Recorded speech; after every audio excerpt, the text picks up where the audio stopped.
cepa, en la última variante, en la Omicron, pareciese que el gusto y el olfato ya no es determinante para poder saber si es COVID o no, pero los síntomas más o menos los conocemos. En el caso de la influenza, los síntomas son muy parecidos al COVID y también son muy parecidos al sincitial respiratorio.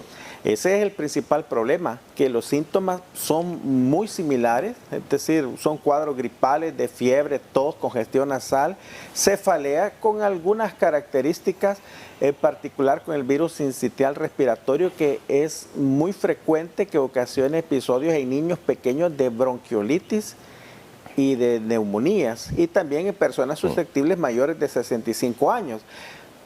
Hoy por hoy muchas personas llegan a consultar a los hospitales o a las clínicas por síntomas gripales, y lo que pareciera ser un resfriado común, es importante diagnosticar de qué se está tratando, contra qué nos estamos enfrentando, para prevenir, para tomar las medidas que pueden ser pertinentes para disminuir el número de casos, porque a pesar de que la mayoría de las personas que puedan presentar estas enfermedades desarrollen síntomas leves, siempre hay un grupo vulnerable, que son aquellas personas que tienen algún grado de inmunocompromiso. Y estamos hablando de la población pediátrica y también de las personas mayores de 65 años y que puedan adolecer de otras enfermedades como diabetes, hipertensión e insuficiencia renal. Es bien importante en la población pediátrica porque usualmente el virus del sincitial respiratorio afecta antes de los 2 años de edad. Pero por el confinamiento ahora se ve que estos niños que pasaron los 2 años de edad y no estuvieron expuestos al virus, y pues están siendo ahora afectados. Se exponen y están infectados por virus de sincitial respiratorio. Muy bien. ¿Cuál es más peligroso, doctor? Depende mucho de la condición del paciente, porque los tres pueden presentar complicaciones severas y mortalidad. Tanto el COVID-19, que las nuevas variantes pues han cambiado un poquito los cuadros clínicos, como la influenza, que el que está circulando ahorita es la variante H3N1 y el virus del sincitial respiratorio. Recordar a la población que la mayoría de los cuadros clínicos de estas enfermedades son leves, pero hay un pequeño porcentaje que se va a complicar y que eventualmente puede terminar en una mortalidad que no deseamos para nadie. Ok, el COVID ya lo hemos visto, puede afectar cualquier rango etario. Así es. El virus sincitial, 5 años hacia abajo es donde más frecuente se da. Correcto. Y en mayores y en adultos mayores. Es correcto, es más frecuente en los menores de 5 años y en las personas vulnerables arriba de los 65 años. Otro fenómeno importante que está relacionado con uno de estos virus, que es el COVID-19, que ahora se está viendo muchos casos en la población pediátrica, es que esta es la población que ha quedado más susceptible de padecer una infección por COVID-19, simplemente porque la vacunación en niños comienza a partir de los 6 años. Entonces la población no vacunada hoy por hoy es la población pediátrica. Y por eso tenemos que conocer de estas enfermedades y al final llegar a la conclusión de qué medidas debemos de tomar para protegernos. La influenza H3N1, me dice usted que es la que más se está reportando. Así es. Hay pruebas específicas para influenza A y B y los serotipos pues nos permiten identificar cuál es la cepa específica que está ocasionando esta influenza. Muy bien. Normalmente cualquier salvadoreño dice tengo gripe. Cuando tiene uno de estos 3 virus, ¿se puede asociar a que es una gripe común o hay aquellos destellos de señales muy propias de cada virus que uno diga, esto no es la gripe normal que tenemos sobre todo en las épocas de fin de año? Lo usual es que los salvadoreños pues nos da gripe y como ahora los cuadros son leves, pues nos automedicamos, pero es importante hacer un diagnóstico correcto, porque no es lo mismo que usted tenga una gripe común a que esté con COVID-19, con influenza o con virus sincitial respiratorio y que lo andemos propagando. Porque si nosotros creemos que es una gripe, pues seguimos en nuestras labores, seguimos en nuestras jornadas laborales, seguimos contagiando a nuestras familias y de pronto el virus va a alcanzar a una persona que sí es susceptible de desarrollar una enfermedad grave. Actualmente hay pruebas, incluso hay una prueba que puede detectar la presencia de estos 3 virus a través de un simple hisopado y le llamamos RES4, donde usted puede encontrar si lo que usted tiene es COVID-19, es influenza A, influenza B o infección por el virus sincitial respiratorio. Además que usted tiene que recibir su tratamiento adecuado dependiendo de la enfermedad que usted esté adoleciendo y le puede ayudar a identificar los signos de gravedad y eso nos va a evitar las muertes, porque hay muchas variaciones en los cuadros clínicos que de pronto los pacientes aparentemente han estado bien y de un día a otro se complican, surgen las complicaciones y llegan a consultar cuando ya es demasiado tarde. Muchas de las consultas que se dan, sobre todo en el sistema nacional, al final el diagnóstico que reciben es rinofaringitis o rinofaringitis aguda. ¿Esto podría ser causado por alguno de estos virus o es una forma de declarar que pudiese tener cualquiera de estos virus, doctor? Lo que sucede es que para poder dar un diagnóstico definitivo, la medicina por un lado ha avanzado y tenemos métodos objetivos para poder determinar cuál es el agente causal. La situación es que las pruebas diagnósticas realmente no van a alcanzar a realizarse a toda la población y en ningún país o sistema de salud tampoco se recomienda que se hagan pruebas a todas las personas por gripe. Pero es importante que si nosotros tenemos al alcance un punto de tamizaje pues, de los que está disponibles por el Ministerio de Salud y tenemos síntomas gripales, aprovechemos la oportunidad porque ese muestreo nos va a permitir identificar los casos, saber cómo ha estado circulando el virus y tomar nuestras medidas como ciudadanos preventivas. De hecho, el COVID-19 y las infecciones respiratorias habían disminuido bastante desde agosto hasta finales de octubre, pero ahora sí se ha visto un incremento usted puede ver en todos los hospitales, tanto públicos como privados, o incluso si usted ve estos laboratorios donde se están haciendo las pruebas, ya empiezan a estar abarrotados de personas que están con síntomas gripales, haciéndose sus pruebas o pasando consulta y al mismo tiempo aglomerándose y esparciendo el virus. Y por otro lado vemos pues que viene una época muy especial, de mucha alegría e importante, que son las celebraciones de Navidad y fin de año, pero que también se acompañan de altos índices de aglomeración y de posible exposición de enfermedades. Y si las personas creemos, bueno, esto es gripe lo que anda dando, pues nos podemos olvidar de que puede haber complicaciones y nos podemos relajar por completo. Tampoco es la idea de que la población tenga pánico y tenga miedo, y queremos también combatir los mitos que están surgiendo en relación a estas enfermedades, en relación a las vacunas, mitos que a la larga vienen a sembrar miedos infundados en la población. ¿Mitos como cuáles, por ejemplo? Por ejemplo, en el tema de las variantes, que aquí hay un punto especial, ¿verdad? Que las variantes ha sucedido un fenómeno. Si recordamos, antes decían la variante del África, la variante del Brasil, y la Organización Mundial de la Salud decidió dejar de llamar las variantes por el origen donde se detectaba por primera vez para no criminalizar los países por la ubicación geográfica. Y entonces en una tabla que vamos a mostrar donde están los nombres de las variantes, tenemos los nombres científicos de las subvariantes de Omicron.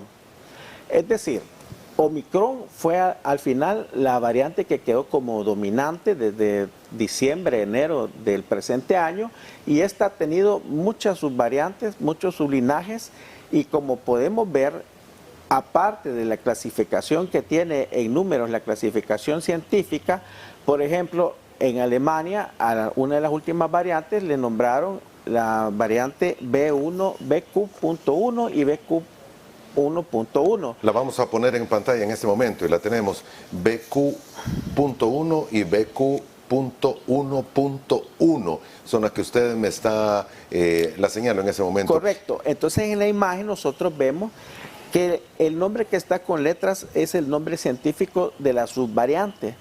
Todas corresponden a subvariantes de Omicron. Pero a la par, que está en inglés la tablita, dice nickname. Ese es el apodo. El apodo es un nombre que la comunidad les está poniendo a estas variantes que surgen a nivel de redes sociales, pero que bien hecho o mal hecho, le han puesto un sobrenombre. Por ejemplo, esta variante BQ1.1 le llaman Cerberus. Y Cerberus es el perro que cuidaba el infierno. El perro de tres cabezas. Correcto. Y entonces la población escucha, la última variante se llama perro del infierno. Y un mito es asociarlo a una mayor gravedad. Es decir, ni más ni menos, estas nuevas variantes, está demostrado que no representan mayor gravedad. Y los nombres que le están poniendo a través de las redes sociales y que como así se están conociendo y así se están difundiendo, no necesariamente implica que es de mayor gravedad y que viene el fin del mundo, etcétera, sino que simplemente es un sobrenombre que le han dado a esta variante. Todo esto que estamos viendo en pantalla, doctor, BA.2.3.20, la BA2.75, y podemos seguir bajando en el linaje, en el nombre del linaje que se les ha dado, el nickname y comentarios, que son los que usted mencionaba. ¿Todos estos son Omicron? Todos estos son subvariantes de Omicron. Ok. Al final la variante Omicron llegó a ser la variante dominante y estas son subvariantes que están surgiendo. La última que se menciona ahí es la XBB y la XBB.1 que se ha detectado en Singapur y que lo que se sabe hasta el momento es solamente que tiene un 10% más de contagiosidad. Es más fácil de contagiarse en un 10% que las anteriores. Y otra cosa importante es que la comunidad científica está estudiando qué tanta capacidad tienen las nuevas variantes de eludir la respuesta que nos puede generar la vacunación. Vacunas. Pero en ningún momento, desde el punto de vista científico, se ha determinado que estas variantes puedan ser más graves que las anteriores. Muy bien, doctor. Vamos a poner tal vez en perspectiva lo que está ocurriendo en el país, solo para que me dé su opinión. En este caso, en este momento, de acuerdo a las atenciones que usted da, lo que escucha de sus colegas y lo que se reporta a través del boletín epidemiológico del Ministerio de Salud, incremento de casos de COVID sí hay, es innegable. Sí, definitivamente, si nos vamos a las cifras oficiales publicadas en el boletín epidemiológico, en la semana 43 teníamos, teníamos 85 casos. Y en la semana 44 tenemos, vamos a corregir, en la semana 43 teníamos 145 pacientes reportados con pruebas positivas de COVID. Y en la semana 44, que es el último boletín que tenemos la cantidad de 411 casos, que eso corresponde a un incremento de una semana a otra del triple. Entonces, definitivamente, a partir de los datos confirmados por el Ministerio de Salud, sí ha habido un incremento en los casos en las últimas 2 semanas y esperemos a ver cómo sale este reporte del boletín de la semana 45 para ver cómo sigue esta tendencia. Quiera Dios que esta elevación pues llegue hasta acá y empiece a disminuir los casos, pero ahorita la tendencia es aumentar los casos confirmados positivos y debemos recordar que muchas de las gripes, de las personas que andan con gripe, por las razones que sea, no se realizan la prueba. Es decir, una cosa es los 411 nuevos casos que tenemos confirmados y otra cosa será el número real de casos positivos de COVID que andan circulando en el país. Que están circulando y que no se han hecho la prueba y que no se puede decir oficialmente estos casos son. Correcto, y que andan trabajando, andan haciendo su vida normal, que fueron al concierto de Bad Bunny, a la final de fútbol y de todo. A ver el árbol en el Y continúan en los restaurantes y en todas partes, en iglesias, incluso en aquellas reuniones que son bastante grandes. Y sin mascarilla. Y sin mascarilla, exactamente. Y sin distancia social, porque usted podría ir a un evento de estos y al menos usar su mascarilla y guardar su distancia social. Entonces estamos hablando de 411 nuevos casos en la semana 44. Hay quienes dicen que el número oficial podría multiplicarse por otro para decir cuántos casos podrían andar circulando. Y esto tiene que ver con muchas mediciones y modelos matemáticos, señor. Claro, hay muchos estudios de epidemiólogos y que pueden dar un dato aproximado. Sin embargo, debemos apegarnos a los datos oficiales, sí, pero también tener esa consideración de que no debemos de bajar la guardia porque realmente hay un incremento y sabemos que aquí y en todos los países del mundo las cifras, hay un subregistro de los casos confirmados de COVID-19 y recordemos la tripledemia. No estamos luchando solo contra COVID-19, sino que también pueden haber casos, cuántos de estos tendrán influenza, cuántos de estos pacientes con infecciones respiratorias agudas podrán tener virus sincitial respiratorio o incluso una combinación de ambas. Exactamente. Doctor, casos de influenza son normales en esta época del año cuando venimos de un periodo de lluvias, empiezan los vientos y las temperaturas disminuyen. Es lo normal que ocurre todos los años. Así es. Pero ¿ha visto usted un incremento de estos casos por encima del promedio que podría verse normalmente? Sí, se ha visto un incremento en los casos de influenza. Incluso he visto a un par de pacientes que combinan influenza con COVID-19, que tienen coinfección de ambos agentes virales, de ambos agentes patógenos. Ok. Y en el caso del virus sincitial, ¿hay también un incremento? Sí. ¿Alarmante? Es poco significativo, pero sí anda circulando en el país y como desafortunadamente no a todas las personas se les puede hacer las pruebas, pero sí hay un incremento en los casos de infecciones respiratorias, como podemos ver en el mismo boletín del Ministerio de Salud, que en la última semana hubieron de infecciones respiratorias agudas, es decir, todos aquellos pacientes que consultaron con síntomas gripales, pero que no tuvieron al final un diagnóstico etiológico, pero hay 41.828 nuevos casos de infecciones respiratorias agudas, que definitivamente sí representa un aumento importante en la cantidad de infecciones respiratorias agudas en la última semana. Semana 44, 41.828. Ahora, si comparamos los años, doctor, 2022, 1.691.000, vamos a señalarlo, 1.691.000 en 2022, 2021, 1.132.000 y 2020, 940.000. Esos 2 años estuvimos básicamente con medidas por el COVID. Deberíamos de compararnos entonces contra el 2019 y estaríamos prácticamente en valores muy similares. 1.681.000 contra 1.691.000. ¿Es aún así el número determinante como para alertar y tomar las precauciones del caso? Definitivamente sí. Hay que hacer una alerta, un llamado a la atención a la población, porque, repito, aunque la mayoría de las formas son leves, siempre hay un porcentaje que se complica, requiere hospitalización e incluso fallecen. En lo personal, como especialista en cuidados intensivos, usualmente los pacientes que veo son las formas graves, ya sea de COVID, neumonías, influencias, sincitial respiratorio, y desafortunadamente le puedo decir que sí he visto un par de pacientes que desafortunadamente han fallecido en las últimas semanas, quizás no confirmados de COVID, pero sí por infecciones respiratorias agudas.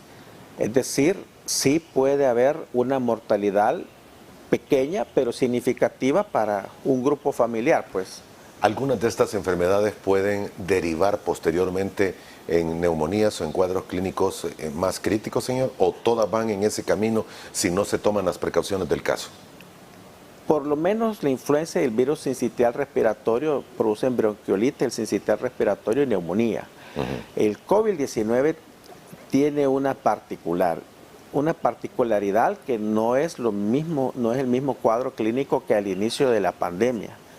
Es decir, al inicio de la pandemia, en el 2020, la mayor preocupación era la neumonía y el distrés respiratorio, y hablábamos de la ventilación mecánica, del oxígeno, etcétera. Ahora la mayoría de pacientes que tienen COVID-19, los síntomas respiratorios son mínimos, pero quiero referirme en especial al grupo de pacientes de COVID-19 que desarrollan formas graves de la enfermedad. Hoy por hoy lo que se está viendo son pacientes que no hacen neumonía, que quizás no requieren oxígeno, pero que sí desarrollan otras complicaciones potencialmente mortales del COVID. Y una de las más frecuentes que he visto en estos días es la miocarditis. La miocarditis asociada a COVID-19. ¿Y en qué consiste esto? Consiste en que el COVID-19 al final lo que produce es una inflamación de todos los órganos. Tiene la capacidad de inflamar todos los órganos, pero no lo hace al mismo tiempo y no lo hace en todos los pacientes. Es decir, un paciente con un COVID severo puede desarrollar una hepatitis asociada a COVID, una falla renal asociada a COVID y una miocarditis asociada a COVID. Nuestro corazón tiene un sistema autonómico, es decir, un sistema automático que controla el ritmo cardíaco. Pero cuando el corazón se inflama por los mediadores que libera el COVID, los principales trastornos que pueden presentar los pacientes son alteración en su frecuencia cardíaca, ya sea que la frecuencia cardíaca suba o que la frecuencia cardíaca disminuya. Y estas alteraciones cardíacas pueden conllevar a requerir hospitalización, pueden conllevar a requerir monitoreo continuo de la frecuencia cardíaca, ingreso a cuidados intensivos, medicamentos para frenar estas arritmias o para mejorar la frecuencia cardíaca, y en casos muy fatales o muy lamentables pueden conducir a la muerte por una arritmia o por un paro cardíaco. Estamos hablando de pacientes que no han tenido un cuadro previo de afectaciones cardiovasculares. No. Usualmente los pacientes tienen que tener un sustrato. Las formas graves tienen que tener un sustrato. Estamos hablando de pacientes arriba de 65 años, a veces ya tienen arritmias cardíacas, ya tienen diagnósticos de arritmias cardíacas en la forma grave. También hemos visto pacientes jóvenes que desarrollan esta miocarditis y que cursan con una bradicardia, que no requiere mayor tratamiento, pero que también tener cuidado, pues si el corazón baja la frecuencia cardíaca es una situación potencialmente peligrosa, pero usualmente siempre hay un sustrato cardíaco. Por ejemplo, puede ser un paciente que es hipertenso y que de pronto tiene síntomas gripales mínimos, congestión nasal, y de pronto en el control pues le habla al médico, le dice, mire doctor, todo está bien, pero fíjese que mi frecuencia cardíaca me ha bajado, tengo 50 latidos por minuto, es decir, una bradicardia. Le hablo a un paciente que tiene síntomas leves, solo tiene congestión nasal, tiene fiebre, tiene dolor de cabeza, y sé que hacían de ver muchos en la casa, y que tienen todos, casi todos tienen oxímetro hoy, ¿verdad? Y que se pone el oxímetro y se reporta, mire doctor, estoy bastante bien, solo que mi frecuencia cardíaca me sale de 50. ¿Qué voy a hacer? ¿Es preocupante eso? Sí, porque definitivamente si la frecuencia cardíaca ha bajado, puede ser el signo de que el COVID le ha inflamado el corazón y esté presentando pues una frecuencia cardíaca baja. O sea, frecuencia cardíaca baja en horas diurnas. Cuando duerme, naturalmente está baja, ¿verdad? Correcto. Es decir, cuando nosotros entramos en reposo, nuestras frecuencias cardíacas disminuyen. Pero no es normal que usted en actividad, en el día, y como hay gente que es muy juiciosa, muy cuidadosa y que conoce, no, yo siempre ando mi frecuencia cardíaca entre 70, 90, correcto, 100, y de pronto le aparece 50 y tiene COVID, es un llamado a la atención, tampoco es para que se alarme, pero a lo mejor hay una inflamación cardíaca. Y lo he visto en estas semanas en un par de casos, ¿verdad? Muy bien. Doctor, tenemos que hacer la primera pausa. Vamos a volver en aproximadamente 4 minutos, pero hay algunas interrogantes y más preguntas de los amigos televidentes también, sobre todo con este último tema. Y tenemos que hablar un poco más también de lo que está ocurriendo con el corredor, para hacerlo en el término adecuado, el corredor epidemiológico del país. Volvemos en aproximadamente 4 minutos.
Bien, gracias por continuar con nosotros. El doctor Emilio Salazar, médico cirujano intensivista, nuestro invitado esta mañana en la primera parte de Frente a Frente. Algunos comentarios y preguntas de los amigos televidentes. Le leo algunas de ellas que han hecho llegar a través de la red social de Twitter. BRC nos dice, buen día, ¿cuál sería la medicación para cada uno de estos 3 virus?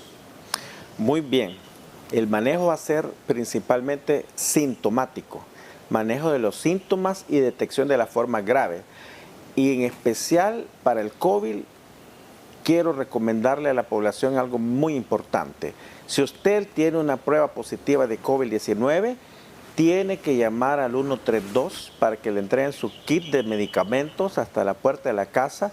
Y dentro de estos medicamentos hay uno que es muy importante, que es el molnupiravir, que afortunadamente es el medicamento antiviral por vía oral, que tiene y está demostrado que es el único que tiene eficacia para disminuir la replicación viral, especialmente indicado en pacientes arriba de 65 años con factores de riesgo de complicarse y fallecer como hipertensión, diabetes, obesidad, insuficiencia renal, inmunosupresión. Eso es lo que el salvadoreño tiene que hacer si tiene síntomas gripales, acudir a las pruebas de tamizaje que está estableciendo el ministerio, o si tiene la capacidad de hacerse una prueba. Actualmente una prueba de antígenos puede costar hasta lo menos $15, pero ya con esa prueba usted puede tener acceso a su tratamiento a través del 132, y no solo eso, a que el Ministerio de Salud le dé seguimiento vía telefónica para que estén reportando sus síntomas y poder detectar a tiempo cuando un paciente que pareciera estar leve ha desarrollado una forma grave. Y pudiese tener alguna complicación. Exacto, porque eso es bien delicado. Este molnupiravir son las 40 pastillas, ¿verdad? Son 8 diarias por 5 días. Correcto, 4 pastillas 2 veces al día por 5 días. Ese es el medicamento, el pilar del tratamiento actualmente para COVID-19. Y para influenza y virus sincitial respiratorio, pues tratamiento de los síntomas, especial cuidado en la población pediátrica, especial cuidado en los menores de 6 años que puedan tener gripe. No nos confiemos que solo es una gripe común que tiene el niño, sino que acudamos a pasar consulta con los pediatras para establecer los diagnósticos adecuados y diferenciar la forma grave.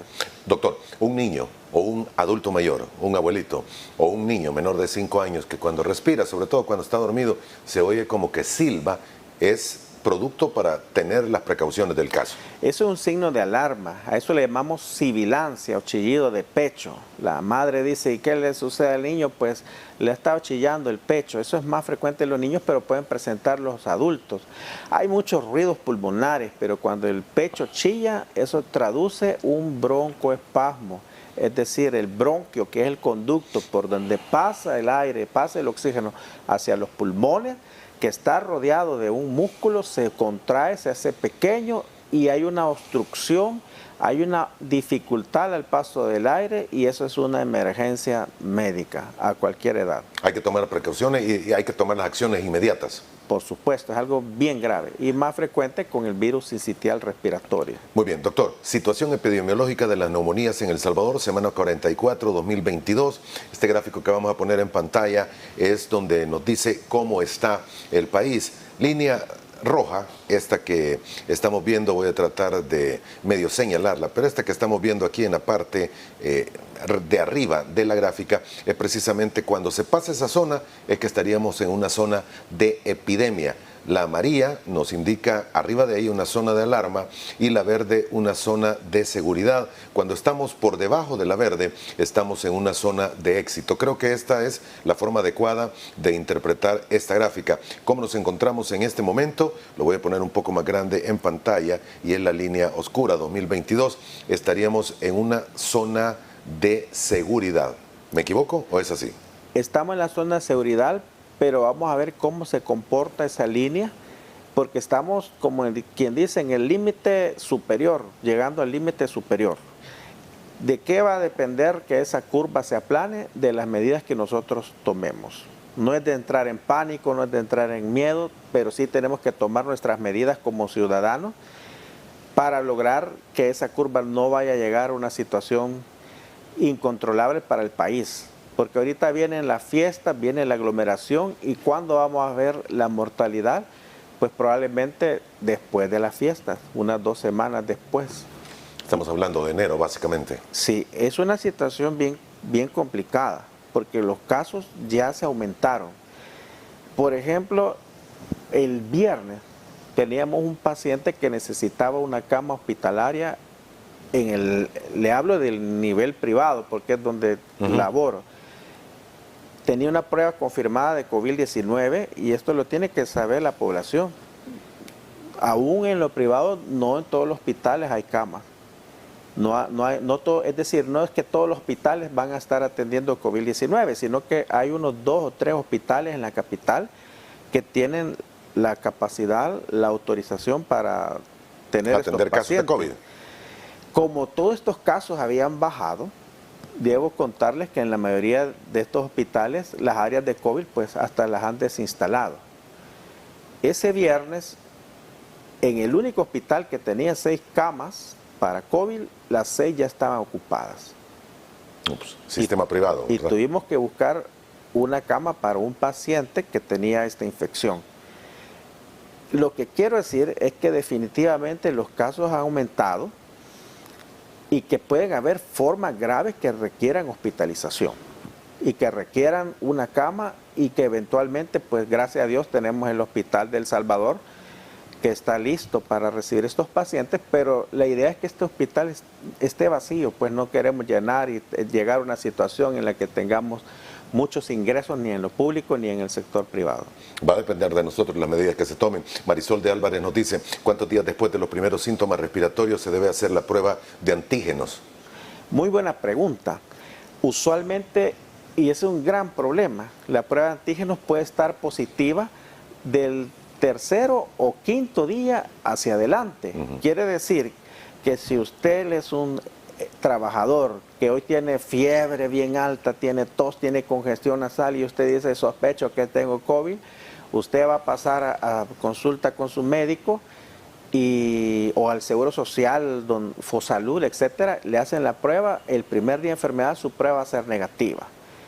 Si yo le estoy evaluando el primer día y usted le hago la prueba y es negativa, yo tengo que diagnosticarlo como faringitis aguda, rhinosinusitis, lo que sea, y se va de regreso a trabajar. Esta es una situación que no podemos frenar. Por eso la prueba, para que sea confiable, recomiendo hacerla. Se la hace probablemente un falso negativo, y entonces no va a haber aislamiento, no va a haber incapacidad. El virus a toda la comunidad, a todo el lugar donde usted trabaja. Ahora, doctor, naturalmente lo que debería suceder es, si tengo síntomas hoy, yo lo consulto hoy a usted, no me hago hoy la prueba de antígeno porque Correcto. no me va a dar el resultado adecuado, pero estos 3 días antes de hacerme la prueba de antígeno para ver si realmente es COVID lo que tengo, debería de guardar aislamiento, por lo menos no acercarme a la familia y no llegar a trabajar. No podemos hacer medidas tan extremas, porque si solo tiene una gripe, pues no está bien. Pues. ¿Y si fuera COVID? Lo que tiene que hacer es utilizar su mascarilla. Está demostrado que la transmisión del virus de influenza, sincitial respiratorio, COVID y muchos más, es a través de nuestras secreciones.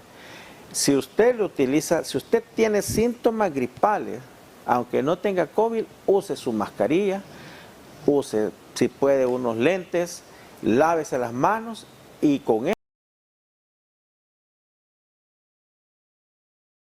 Ok. Doctor, hay una gráfica interesante, no la había mostrado, es del boletín epidemiológico, y es donde nos dice casos y tasas por grupo de edad y departamento de neumonía, semana 44 del 2022. Voy a tratar de hacerlo un poco más grande para ponerlo en pantalla, y es esta que estamos viendo del lado izquierdo de la pantalla no termina de verse totalmente los grupos de edad. Pero bueno, el asunto es que la mayor cantidad de casos, por lo menos en este momento, se tiene de 1 a 4 años con 5.771 y mayores de 60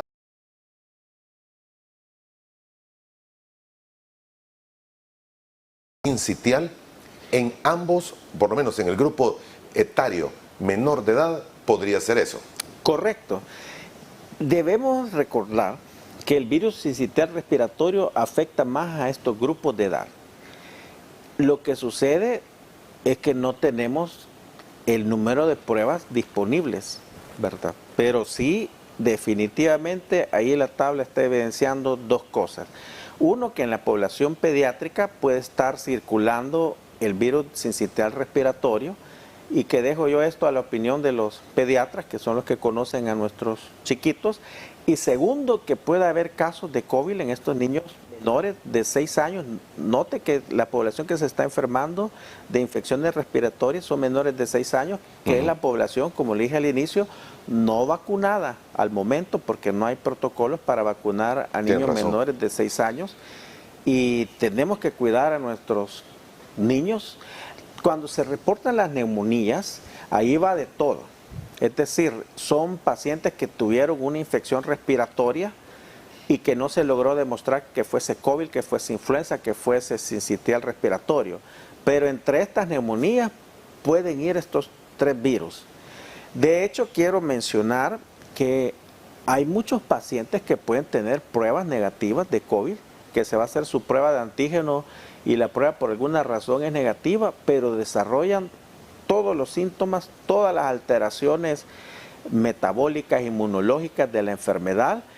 Recordar que hay un porcentaje de falsos negativos de COVID, y más con esto de estas nuevas variantes circulantes, todavía se está estudiando qué tan eficaces son las pruebas para detectar si un paciente tiene COVID. Es decir, si la variante apenas apareció en octubre y la prueba diseñada para detectarlo son pruebas que ya tienen un tiempo atrás de haber sido creadas, esto aumenta la probabilidad de que nos estemos enfrentando a falsos negativos, ¿verdad? Con pacientes que tienen formas graves de la enfermedad. Muy bien. Doctor, me queda únicamente tiempo para que nos dé las recomendaciones necesarias y aquellos consejos muy específicos que pudiera tener para la familia, para las personas y sobre todo para aquellos grupos etarios. Estamos hablando de los bebés, estamos hablando de niños muy pequeños y sobre todo también de los abuelitos que podrían estar siendo afectados. Finalmente haría un resumen para esta tripledemia: influenza, sincitial respiratorio, COVID-19 y muchas infecciones respiratorias más. 4 puntos. 1, use su mascarilla voluntariamente. Número 2, mantenga la distancia social. Tercero, refuerce el lavado de manos. Y en cuarto lugar, aproveche la labor titánica que está haciendo las autoridades del Ministerio de Salud y vacúnese. Vacúnese contra COVID-19, los refuerzos que sean necesarios, y vacune a sus niños pequeños también. Muy bien. Doctor, gracias por habernos acompañado esta mañana. Gracias por la información que nos ha dado. Naturalmente vamos a estar muy pendientes de lo que ocurre y la invitación para que estemos atentos a su llamado también para recibirle nuevamente si es necesario para alertar sobre esto que está sucediendo en el país. Se le agradece su tiempo. Muy amable. Ha sido un gusto. Bendiciones a todos. Gracias por habernos acompañado esta mañana. El doctor Emilio Salazar, médico cirujano intensivista. Hacemos una pausa, volvemos en 4 minutos y estará aquí en el estudio el doctor Francisco Lavín, ministro de Salud Pública. Ya volvemos.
Gracias por continuar con nosotros en esta mañana de martes. El doctor Francisco Laví, ministro de Salud Pública, nos visita aquí en Frente a Frente. ¿Cómo ha estado, ministro? Bienvenido, buenos días. Buenos días, Moisés. Un placer siempre estar informando a la población, pues que desde tempranas horas está pendiente de qué es lo que está sucediendo a través de los diferentes medios de comunicación y sobre todo en el tema de salud en particular, que pues hemos visto cómo ha habido un incremento de la cantidad de casos del tema de enfermedades respiratorias, en particular al que le prestamos mucha atención, es el tema del COVID-19. Doctor, ¿se confirma entonces aumento de infecciones respiratorias agudas? Totalmente. Definitivamente existe en este momento un incremento de casos, no solo de COVID-19, sino que existe un incremento de casos en general de enfermedades respiratorias agudas. Y nosotros clasificamos las enfermedades cuando son relacionadas a los pulmones en altas, enfermedades respiratorias agudas superiores y enfermedades respiratorias agudas de la vía respiratoria baja, que son ya la parte del pulmón, neumonías y todo esto. En ese sentido, las enfermedades respiratorias agudas se clasifican o se documentan cuando una persona tiene un problema respiratorio de cualquier índole, a excepción, en este caso en particular, pues que este problema respiratorio se haya diagnosticado directamente con un problema ya con nombre y apellido, que en este caso podría ser el SARS-CoV-2 o el COVID-19, ¿verdad? En ese sentido, hemos observado que en estos últimos días, semanas, hemos tenido incremento de la cantidad de enfermedades respiratorias y en paralelo también hemos tenido incremento de la cantidad de casos de COVID-19, que son dos cosas totalmente separadas. ¿Qué virus tenemos en consideración?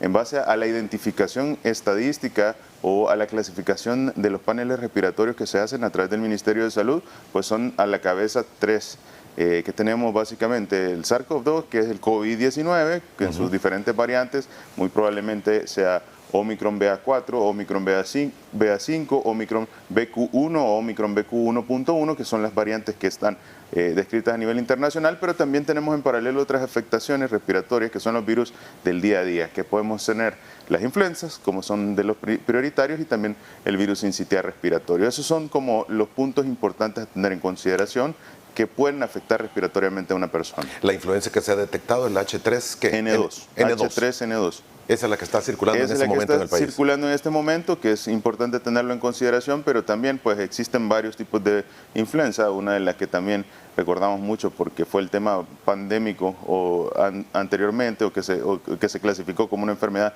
importante, fue el tema de la H1N1, pero todavía existe circulación de esto. Entonces es importante saber que para poder detectar si un problema respiratorio es COVID-19, H1N1, H3N2, existen pruebas que esto se llaman, son las secuenciaciones que nos permiten a nosotros a través de una reacción de cadena de polimerasa específica ir detectando cada uno de ellos. Si es el caso de COVID-19, el PCR que todos conocemos.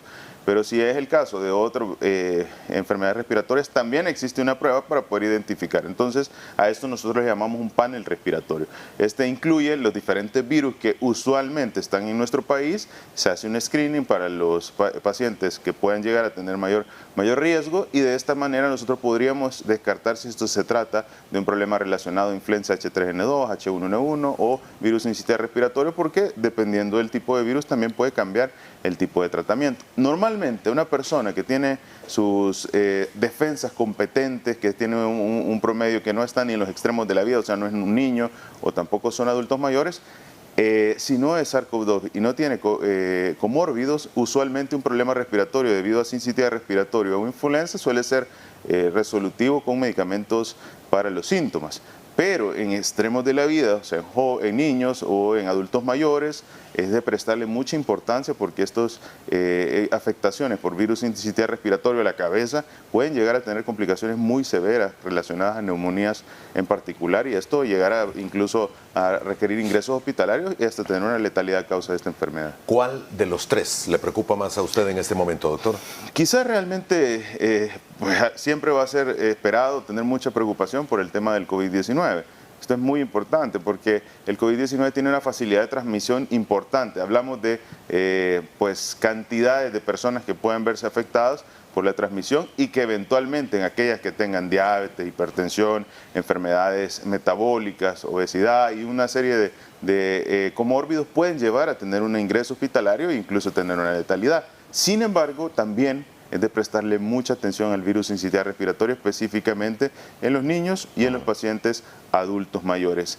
Generalmente, cuando nosotros tenemos un problema respiratorio, lo que más nos preocupa es que las personas no puedan fácilmente hacer ese intercambio gaseoso que tiene el pulmón, esa fisiología pulmonar, que es lo normal. Entonces, esa alteración va disminuyendo los diámetros de las vías aéreas y esto generalmente se traduce en dificultad para poder respirar. Entonces, en un niño, en una persona adulta mayor, esto puede significar el tener que estar ingresado en un área con oxígeno suplementario, con un cierto tipo de medicamentos que puedan hacer esa broncodilatación o esa apertura de la vía aérea, o medicamentos que disminuyen incluso hasta cierto punto la inflamación o la salida de cantidad de secreciones dentro de ese tracto respiratorio. Entonces, hasta cierto punto es muy importante tener en consideración el virus sincitial respiratorio puede llegar a generar estas características de hacer broncoespasmos, de hacer obstrucciones de las vías aéreas, y esto pues llevará a un cansancio en los pacientes. Muy bien, ¿se tienen los reactivos, los componentes necesarios como para poder hacer las pruebas necesarias para COVID e influenza y el sincitial? Sí, se tienen. Es muy importante ver cómo a través de las capacidades que se le formó en la pandemia al sistema de salud, específicamente al Laboratorio Nacional de Referencia, el cual no solo tiene capacidad de correr las reacciones de cadena de polimerasa en tiempo real para COVID-19, sino que incorporó el poder contar con laboratorios de biología molecular en la zona del oriente, del occidente, en la zona central. Ahora podemos correr las pruebas con mucha mayor facilidad, porque anteriormente se realizaban paneles respiratorios para poder detectar influenza. ¿Qué tipo de influenza? No sabemos qué es influenza, pero ¿cuál? Sabemos que es un virus respiratorio, pero ¿cuál? Entonces tenemos las capacidades de realizarlo. Ahora, con la pandemia de COVID-19, también tuvimos la oportunidad de robustecer estos laboratorios y esto nos permite que de alguna manera todo el sistema de salud pueda detectar oportunamente un problema respiratorio. Alguien me pregunta, mire, pero ¿tiene la misma capacidad de hacer una prueba para hacer un panel respiratorio, al igual que tenemos la capacidad para hacer pruebas de SARS-CoV-2 o de COVID-19? Estas pruebas se reservan o para hacer tamizajes y para tener marcadores epidemiológicos. No a todos los pacientes que le hacemos un COVID-19 también le hacemos una prueba de un panel respiratorio. ¿Por qué? Porque un panel respiratorio prácticamente le descarta a usted casi que 7 virus. O sea, es como hacer 7 pruebas de COVID-19 en paralelo. Entonces es muy importante el tener esto en consideración porque se reserva primero para el análisis epidemiológico de lo que está circulando en el territorio, pero también puede llegar a ser importante utilizarlo en aquellas personas que tienen como factores de riesgo muy importantes y que están en una situación severa. Usted llega a un paciente que tiene una franca insuficiencia respiratoria, un problema pulmonar, se le realiza una prueba de COVID-19, la prueba le sale negativa. Evidentemente no es lo mismo combatir una enfermedad si usted tiene ya el agente patógeno causal de la enfermedad a no saberlo, porque pueden haber intervenciones con fármacos, con medicamentos diferentes. Ahora, en el tema respiratorio es bien complicado, porque la mayor parte de los pacientes tienen un problema respiratorio viral y sabemos que los virus no es algo que podamos tratar rápidamente con un medicamento o como un antibiótico, sino que requieren el uso de medicamentos complementarios para solventar las complicaciones de las vías respiratorias que puedan tener a causa del virus y pues esperar que el virus también termine su ciclo de replicación, porque no existe como tanta facilidad para poder acortar. Hemos visto cómo hay diferentes antivirales, cómo hay diferentes fármacos, pero todavía pues siempre es complicado con enfermedades como los virus de la influenza y como el virus sincitial respiratorio. Y es por eso que decimos, mire, la influenza, a pesar que todos lo vemos como una gripe, ¿verdad? La influenza tiene más del 10% de mortalidad en el territorio, o sea, es causal de... Aquí en el país, 10%. Existen pacientes en el día a día en El Salvador que pierden la vida a causa de neumonía por una influenza, pero son pacientes que tienen años de padecer problemas pulmonares. Por ejemplo, nuestros adultos mayores que años atrás cocinaron muchos años con leña. Entonces estos pacientes desarrollan un deterioro pulmonar una enfermedad que se llama EPOC, que es la enfermedad pulmonar obstructiva crónica, que básicamente ya sus células pulmonares, los alvéolos están tan deteriorados que cuando hay una afectación pulmonar por un agente patógenos pueden llegar a una situación bien grave, y no solo llega a una situación grave, son bien difíciles que respondan a los tratamientos existentes porque ya hay un deterioro pulmonar de base. Entonces, básicamente, aunque usted pueda darle un tratamiento, el pulmón no responde porque ya hay existencia de grados avanzados de fibrosis pulmonar y otro tipo de efectos secundarios a las mismas complicaciones de haber hecho mucho tiempo y cocinar con leña y tener enfermedad pulmonar. Muy bien, doctor, hay varias preguntas muy concretas que quiero hacerle. Primero, ¿el término tripledemia puede aplicarse en el país? No, no creo que podamos hablar en ese aspecto en particular. Yo creo que estamos afrontando unas situaciones muy en particular. El SARS-CoV-2 es como lo prioritario, el COVID-19. Estamos también con el tema de viruela símica en paralelo, pero también dentro de los virus que estamos hablando, como la influenza, el sistema respiratorio, son virus que siempre han estado, que son endémicos y que generalmente cuando nosotros tenemos afectación, cuando nosotros tenemos cambios climáticos, cuando estamos acercándonos al periodo de fin de año, de invierno o al periodo de fin de año, pues evidentemente la gente por los diferentes cambios de temperatura solemos digamos, mantenernos en zonas cerradas. Entonces esto, quieras o no, genera el aumento de transmisión de los virus respiratorios porque uno está como más cercano o en zonas que no están bien ventiladas. Eso es un punto a tener en consideración. ¿Ve necesario usted en este momento que pudiese o sería necesario implementar una vez más la obligatoriedad del uso de la mascarilla, doctor? Yo creo que la tendencia internacional al tema de la pandemia del COVID-19 cada vez va a ser disminuir la cantidad de medidas tan estrictas y tan cerradas. ¿Por qué? Porque esto es una enfermedad que ya todos los países están aprendiendo a convivir con ella, y es una enfermedad que se va a acoplar mucho al entorno de los virus respiratorios. Ahora, lo importante no es el tema de la obligatoriedad, sino lo importante más bien es el tema de la conciencia de las poblaciones en los diferentes sitios, en los diferentes países y regiones, para que utilicemos una mascarilla cuando tenemos un problema respiratorio. Yo le voy a poner un caso.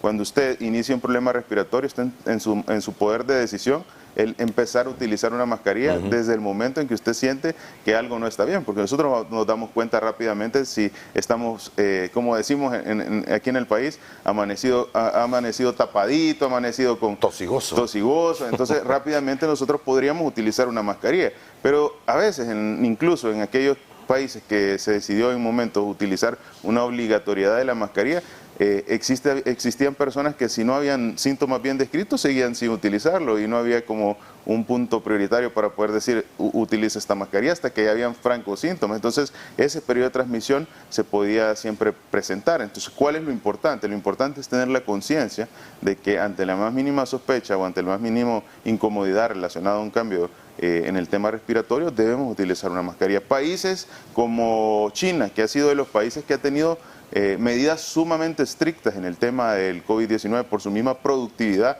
en el cual ellos no podían tener pérdidas o inasistencias masivas, cada vez están disminuyendo las medidas de contención epidemiológica, porque es algo que va a continuar y que vamos a tener incrementos y descensos de casos a lo largo del tiempo, y es porque esta enfermedad se está volviendo una enfermedad endémica en cada región. Muy bien, doctor, no sé si lo agarra en curva. ¿Tiene los datos de dónde se están realizando las pruebas esta mañana para la población? Debo entender que hay una en Santa Ana, otra en San Salvador y la tercera no recuerdo. Sí, este día están en Santa Ana, están también en el lado de San Salvador, ya les doy el dato. Creo que eran exacto. en Ayutustepeque, si no me equivoco. Sí, ya tengo el dato, un segundito.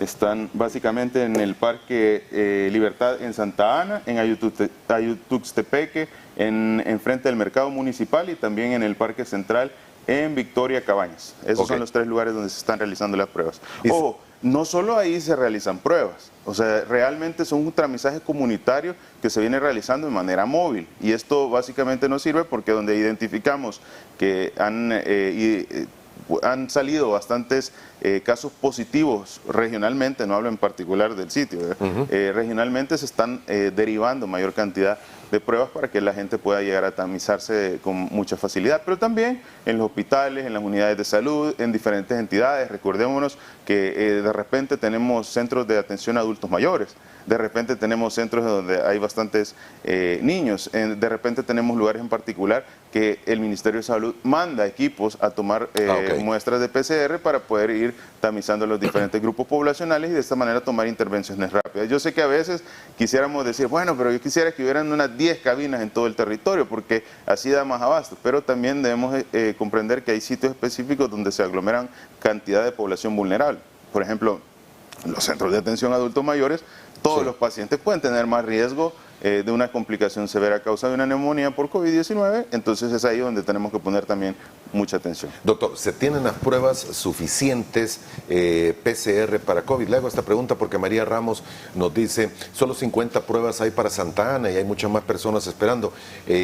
Ha puesto una fotografía en la que se ve una cantidad bastante grande de personas que están esperando hacerse la prueba. Sí, se tienen suficientes pruebas. Hay que aclarar algo, realmente en los diferentes puntos, a veces la población asiste con mucha afluencia, ¿verdad? Cuando tenemos un problema respiratorio, definitivamente creo que todos estamos muy preocupados. Y también eso genera que puedan acumularse, digamos, cuando vamos a un punto en particular de las cabinas, toda la población. Es ahí donde yo creo que es muy importante que tengamos presente que también, si bien es cierto, en algún momento no podamos tener en ese lugar la toma de la muestra, podemos realizarlo en una unidad de salud en la cual van a hacer la evaluación y si existen criterios para pensar que esto puede tratarse, pues van a tomar una prueba. Existen varias modalidades de tomarse una prueba. Yo creo que la población tiene que también tener presente que lo importante es, bajo cualquiera de las modalidades, tener un dato de una prueba sospechosa. Por ejemplo, si usted se realiza una prueba de antígeno o una prueba PCR, si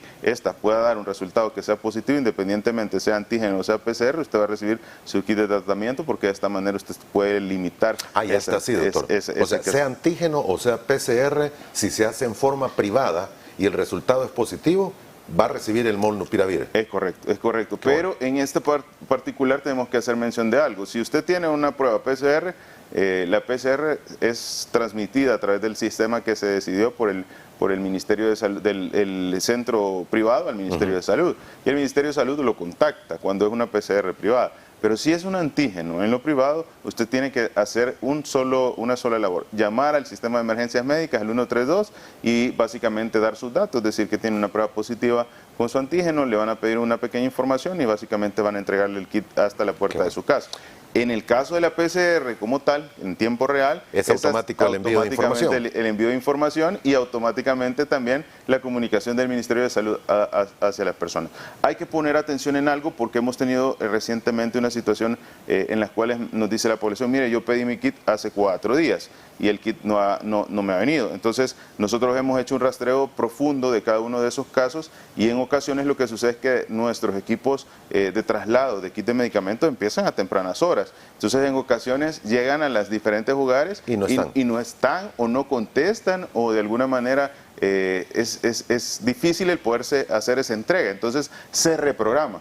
Es muy importante que estemos pendientes. Si una persona está con síntomas, con una prueba positiva, ya no sea debe de salir. No debe de salir. Entonces partimos de ese punto importante porque luego tal vez no tiene su kit porque sí se lo llegaron a dejar, pero nadie abrió la casa o no respondimos el teléfono que dejamos de contacto o de alguna manera no estamos dentro del hogar y eso es importante al tenerlo en consideración. Sin embargo, siempre estamos muy al pendiente de hacer todo el rastreo de redes sociales para poder dar solución a situaciones que en este momento la población puede estar experimentando y que son medidas en las cuales también nosotros podamos estar siempre continuamente mejorando los servicios que se están brindando a la población. ¿Hay suficiente medicamento? Suficiente medicamento, no solo de un medicamento extremadamente especializado, sino que un medicamento que a nivel mundial no es lo usual que se lo den a la población de manera gratuita, menos en una estrategia tan apegada o tan consciente en la cual no solo les entregan el medicamento, sino que le dicen cómo usar el medicamento.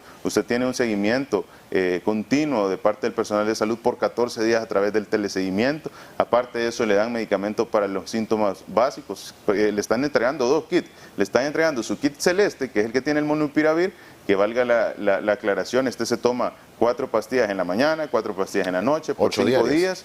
Importante no interrumpir el tratamiento, importante el tratamiento no se puede compartir, no es que yo me tomo la mitad y la persona cercana se toma la mitad. O sea, ese es un tratamiento personal que debe ser completo y que está a disposición a través del kit, y en paralelo le entregan un kit azul que tiene vitaminas, tiene acetaminofén, tiene lo básico que usted pueda necesitar por estos síntomas incómodos que puede tener un paciente que está desarrollando el COVID-19. La replicación viral significa la máxima expresión de la sintomatología. ¿Esto qué quiere decir? Cuando usted tiene síntomas graves o cuando usted tiene los síntomas más fuertes es porque el virus tiene mayor replicación. Entonces es el momento más oportuno e idóneo de iniciar el tratamiento del antiviral para frenar esa replicación. En la medida evitamos que el virus crezca dentro del organismo, también esa es la medida en la que disminuimos la posibilidad de que tengamos una complicación y por ende un ingreso hospitalario y por ende un riesgo de tener una letalidad a causa de esta enfermedad. Doctor, casi tengo que hacer la última pausa comercial, pero nos decía el doctor Salazar en la entrevista anterior que tuvieron un caso la semana pasada en el que en el sistema privado por tema COVID no pudieron encontrar una cama porque de los hospitales que estaban autorizados, los que tenían área COVID, como los casos disminuyeron, han eliminado esas áreas. La pregunta es, en el sistema público, en el sistema en el cual usted es precisamente la cabeza que dirige, ¿hay suficientes camas para tratar personas con COVID y el Hospital El Salvador está habilitado todavía? Totalmente habilitado y tenemos suficientes camas. Sabemos que la capacidad del hospital son cerca de 1000 camas para poder atender pacientes en las diferentes modalidades. Actualmente tenemos 80 pacientes ingresados, un promedio 60, 70, 80, no es una cantidad alta de ingresos hospitalarios, y todas las capacidades del Ministerio de Salud a través del Hospital El Salvador está a disposición de la población para poder tener intervenciones oportunas. Ahí está 100% de medicamentos, 100% de abastecimiento. Hay un cuadro, un cuadro básico, que no por decirlo básico es que sea con poquitos medicamentos, sino que nos referimos a que hay un cuadro específico de medicamentos e insumos para los pacientes que desarrollan COVID-19. Y ese está al 100% garantizado en la red hospitalaria. Tenemos tocilizumab, remdesivir, tenemos casirivimab, que son los medicamentos que más se utilizan, aparte de la pseudoanalgesia, de los medicamentos antibióticos, anticoagulantes, esteroides, que son los diferentes medicamentos que pueden utilizar nuestros intensivistas en las diferentes áreas en las cuales se vayan a aplicar, intensivistas, infectólogos, que son los que están en el día a día. Ahora, es muy importante el tener algo en consideración. Cuando nosotros hablamos de un área para poder atender un paciente con una enfermedad infectocontagiosa de este tipo, debe de tener características particulares. Tienen que tener aislamientos, tienen que tener sistemas de ductos de aire o climatizaciones especiales, en el aspecto de que no puede entrar en combinación un paciente que está con COVID-19 con el aire o la climatización de la persona que está fracturada o que está ingresada. Entonces, ¿qué hace esto? Requieren más espacio. Cuando el sistema privado de salud nos dice, bueno, nosotros queremos atender pacientes, están en toda la posibilidad de hacerlo, pero deben de cumplir un protocolo. ¿Y es protocolo de espacios, equipos, medicamentos y especialistas? Es correcto. Y este protocolo se cumple con el objetivo de que la población que asista a los diferentes centros en los cuales se brindan estas atenciones, pues no se vea afectada si va por una quebradura o si va por otra situación de salud. Entonces, ¿qué es lo que hace eso? Eso representa un costo para el sector privado, eso representa menor espacio para poder atender el resto de pacientes. Entonces, ¿qué es lo que sucede?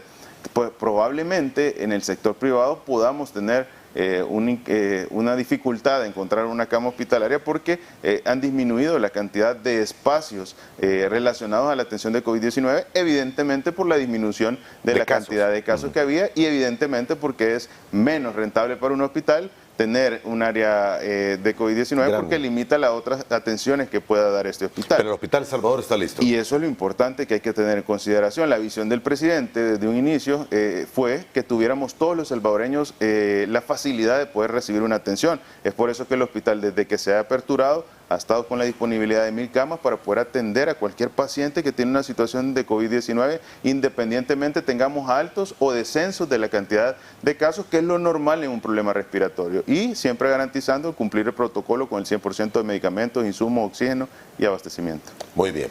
Regresamos. Vamos a ir a la última pausa comercial. Volvemos en aproximadamente 5 minutos.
Bien, gracias por continuar con nosotros. Parte final de nuestro programa esta mañana de día martes. Nos acompaña el doctor Francisco Laví, ministro de Salud Pública. Doctor, me quedan pocos minutos y sí hay un tema que quisiera abordarlo con usted porque de la viruela símica no hemos hablado. Yo me fui de vacaciones y en el último dato que tengo fue 11, pero viendo el boletín creo que van 17 en este momento. Sí, al momento tenemos 17 casos confirmados, son cerca de 79,000 los casos que van a nivel mundial de viruela símica. En El Salvador tenemos 17, tenemos todavía recientemente casos bajo estudio, estamos por tener resultados de ciertos casos sospechosos. Puede ser que este dato se modifique, podrían llegar a ser 18, 19 casos. Muy importante que le demos seguimiento al boletín epidemiológico porque en la parte del boletín epidemiológico cada semana se están actualizando los nuevos casos de viruela símica que podamos tener. Actualmente tenemos una cantidad de 17 pacientes que han salido positivos. Las características de estos pacientes básicamente todos son hombres a excepción del primer caso que fue una mujer, femenina, y los rangos etarios son entre básicamente los 25 a los 55 años, son esa distribución de edades que está bien apegada a lo que internacionalmente está sucediendo. Ahora, ¿qué es lo importante de estos casos de viruela símica? Primero, que pueden llegar a tener un potencial de letalidad porque está descrito, y segundo, que evidentemente pueden facilitarse la transmisión si no se toman medidas. Ahora, de estos 17 casos, básicamente 15 ya han sido dados de alta, no hemos tenido complicaciones y quizás lo más importante y exitoso de recalcar es que ha existido un protocolo bastante intenso de educación sobre qué medidas tomar para que evitemos que el círculo cercano de las personas pueda verse afectado por este virus, a tal punto de que decimos, ha habido un resultado muy eficiente porque ninguno de los círculos cercanos de los pacientes diagnosticados con viruela símica han sido positivos después de identificarse el paciente dentro del hogar. O sea, llega, cumple su aislamiento y nadie de estos casos ha salido positivo una persona que ha convivido con la persona diagnosticada con viruela símica en el aislamiento. Eso se debe a una buena asistencia de parte del personal que está recomendando cómo a tomar medidas pertinentes dentro del hogar, pero también ahora incorporamos un nuevo ente que es la vacuna ante la viruela símica. Se recibieron, ¿verdad? Se recibieron las primeras dosis, 1.400 dosis. A veces me dicen, mire, pero es que es muy poquito. Y yo le digo, lo que pasa es que estamos acostumbrados a observar la cantidad de dosis de vacunas en relación al COVID-19 que era para toda la población. Este en particular solo se utiliza para las personas que puedan llegar a tener riesgo de contagio inminente, como es estar cercano de una persona que está desarrollando esta enfermedad. El personal de salud que procesa las pruebas de PCR para viruela símica, las personas que viven en el hogar. Más de 15 vacunas han sido aplicadas, todas sin efectos secundarios y, como repito, no tenemos ningún contagio dentro de los hogares de las personas que han cumplido aislamiento. De las 17, 15 ya han sido de alta, 2 siguen bajo observación y pues seguimos pendientes de poder hacer todo el análisis cuando se presentan sospechas por lesiones dermatológicas. Muy bien. Doctor, hay un cuadro que quería mostrarle y este se encuentra dentro del boletín epidemiológico, semana 44, corredor endémico de casos de infección respiratoria aguda, aguda grave. Y es este que está en pantalla. La línea negra es cómo nos hemos mantenido. En algún momento, en la semana 42, si no me equivoco, se tuvo un momento en el cual podría haberse salido de la zona, bueno, ya estábamos, creo, en una zona de alarma, pero hubiéramos podido pasar a una zona de epidemia, pero parecía seguir en disminución. Si continuamos viendo esa línea negra, que me imagino es la que muestra la tendencia que se ha tenido en el país. ¿Es así? Es correcto. Lo que sucede es que ahí en particular estamos viendo una parte del corredor endémico que dice la infección respiratoria aguda grave, a diferencia de las otras IRAS, estas solo consolidan la zona de enfermedades respiratorias que llegan a ser graves. Y dentro de estas, pues debemos recordar que tenemos enfermedades respiratorias graves que pueden ser contempladas no solo en general por la gripe de la influenza, sino que existen todos los virus respiratorios que tienen el potencial de llevarnos a un estado bien delicado de salud, como es el tema de las neumonías. Entonces ahí es una gráfica, hay que hacer un análisis totalmente diferente porque pues parte de situaciones de salud que están relacionadas a enfermedades respiratorias que pueden llevar a tener neumonías. Entonces ahorita si nosotros nos damos cuenta, estamos con el tema virus sincitial respiratorio, influenzas, parainfluenzas, Aquí es una mezcla de todos. Es correcto. Entonces eso hace que el parámetro sea bastante importante y se salga de los corredores endémicos. Alguien me va a decir, pero mira, el corredor endémico le marca a usted qué es lo que está sucediendo. Y es correcto, nos marca qué es lo que está sucediendo en los últimos 10 años. Y en los últimos 10 años no ha habido pandemia. Entonces hay que tener en consideración que evidentemente esto puede cambiar porque es algo fuera de la normalidad de lo que sucede en un periodo de 10 años. Muy bien. Y me llama la atención esto. 2022, letalidad por diarrea, semana 44, fallecidos 47 y en el 2021 35. ¿Hay aumento, señor? Este comparativo puede ser un poquito difícil de poderlo realizar porque hacemos una comparación del 2022 con el 2021. El 2022 y el 2021 tienen de aspectos diferentes en el tema.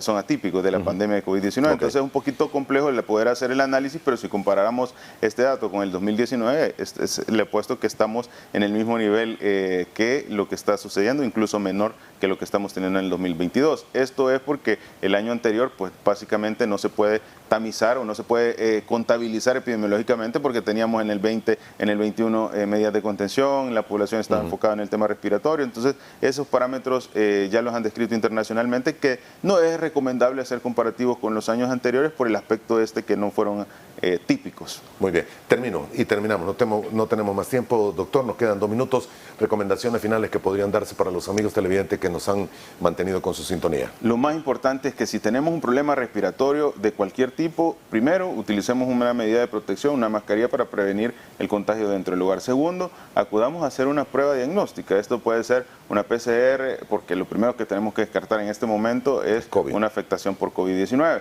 Segundo, una vez tenemos esta prueba y esta prueba sale positiva, debemos hacer un uso oportuno de las medidas y de las herramientas que están a disposición en el Ministerio de Salud. O sea, llamar al sistema de emergencias médicas, al 132, inmediatamente ellos van a hacerle llegar hasta la puerta de su casa su kit de medicamentos, el cual tiene el molnupiravir, que el molnupiravir inhibe la replicación viral, son 4 tabletas por la mañana, 4 tabletas por la noche por 5 días y esto puede evitar de manera importante el llegar a una situación de ingreso hospitalario. Otra cosa que está a disposición es que va a tener un teleseguimiento, una atención personalizada y ante cualquier síntoma de alarma que requiera una atención, en los mismos sistemas de emergencias médicas traslada un equipo.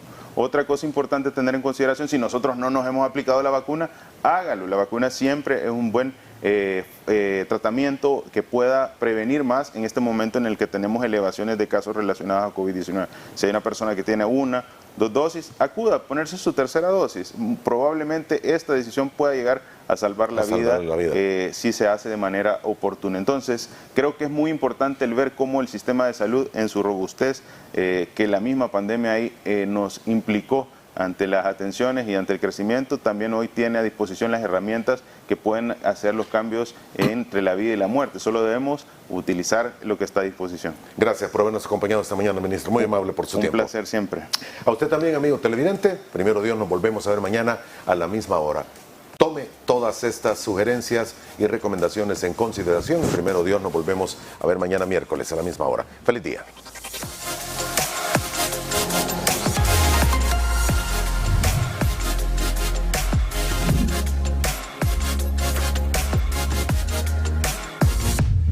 Frente a frente.